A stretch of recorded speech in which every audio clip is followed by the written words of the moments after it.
امام علی علیہ السلام اللہ کے بندوں کو زندگی اور موت کے بارے میں بتا رہے تھے۔ اتنے میں ایک شخص کہنے لگا، یا علی، وہ کون سی چیز ہے جو ہر انسان کو یاد رکھنی چاہیے، جو مرنے کے بعد سب سے زیادہ اہمیت رکھتی ہے؟ بس یہ کہنا تھا تو امام علی علیہ السلام نے فرمایا، اے آدم کے بیٹے، یاد رکھنا، مرنے والے کے لیے سب سے زیادہ اہم چیز یہ ہے کہ اس کے نام اعمال میں کوئی ایسا عمل نہ ہو جس عمل سے کسی انسان کو تکلیف پہنچی ہو۔ میں نے اللہ کے رسول سے سنا، سارے گناہ ایک طرف، لیکن کسی انسان کو جو تکلیف دینے کی سزا ہے، اللہ نے اس کو ایک طرف رکھا ہے۔ تم میں سے جب بھی کسی کا انتقال ہو جائے تو کبھی بھی اس کے عیب بیان نہ کرو، اس کی غلطیوں کو معاف کر دو، اس کی خطاؤں کو درگزر کر دو، کیونکہ مرے ہوئے انسان کے گناہ کا ذکر جب جب کیا جاتا ہے تو قبر میں وہ انسان تڑپ اٹھتا ہے اور چیخ کے کہتا ہے، اے اللہ، مجھے پھر سے موقع دے تاکہ میں اپنی غلطی سدھار سکوں، لیکن افسوس اس انسان کو پھر موقع نہیں ملتا۔ اے بندائے خدا، اس بات کو کبھی نہ بھولنا کہ زندگی ایسے گزارو کہ زندہ رہو تو لوگ تمہارے مشتاق رہیں، اور جب مر جاؤ تو لوگ تمہارے لیے اپنی آنکھیں نم کریں، تمہاری مغفرت کے لیے دعا کریں، کیونکہ مرنے کے بعد مرے ہوئے انسان کے لیے سب سے بڑا تحفہ یہ ہے کہ لوگ اس کی مغفرت کے لیے دعا کریں۔ لیکن یہ تب ہوگا جب تم اس زندگی میں ہی اللہ کی مخلوق کا احساس کرو، ہر رشتے کی قدر کرو، ہر انسان کو اس کا حق دو۔ یاد رکھنا،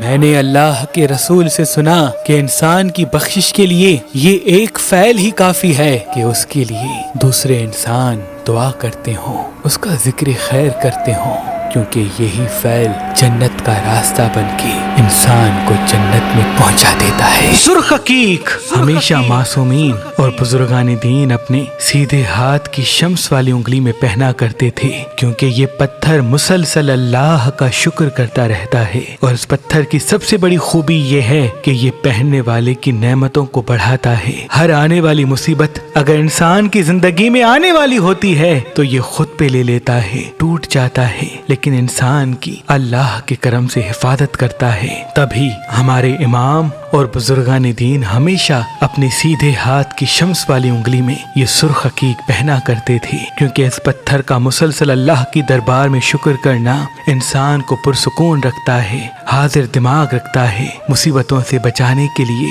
چاروں طرف ایک کوچ پیدا کرتا ہے۔ اللہ کے ولی میرے دادا حضرت شاہ شمس تبریز سبزواری سرخ عقیق پہ چند خاندانی اسم اعظم دم کر کے اپنی عقیدت مندوں کو دیا کرتے تھے، اور یہ فرماتے تھے کہ اس پتھر کو پہنا کرو، تمہاری تقدیر بدل جائے گی۔ آپ کی رحلت کے بعد آپ کی اولاد سید صدر الدین، سید حسن کبیر الدین، سید تاج الدین، بی بی باچا زادی اور تمام شمسی جعفری سادات آج بھی سرخ عقیق پہ دم کر کے اپنی عقیدت مندوں کو دیتے آ رہے ہیں۔ اگر آپ یہ پڑھا ہوا سرخ عقیق حاصل کرنا چاہتے ہیں تو آج ہی مہربان اسٹوڈنٹس کے نمبر پہ کال کریں اور یہ اسم اعظم دم شدہ سرخ عقیق حاصل کریں۔ اگر ہمارا نمبر آپ کو مصروف ملتا ہے تو آپ یہ پڑھا ہوا سرخ عقیق جو انسان کو تمام نحس چیزوں سے بچاتا ہے، آنے والی مصیبتوں سے بچاتا ہے، اللہ کے ذکر سے چاروں طرف کوچ پیدا کرتا ہے تاکہ کوئی بھی نحس چیز انسان کی زندگی میں داخل نہ ہو، ہماری ویب سائٹ مہربانی.com سے بھی حاصل کر سکتے ہیں۔ آپ یہ سرخ عقیق ہماری اپلیکیشن مہربان علی جو گوگل پلے اسٹور اور آئی فون ایپ پر موجود ہے وہاں سے بھی حاصل کر سکتے ہیں۔ اللہ آپ کو آباد رکھے۔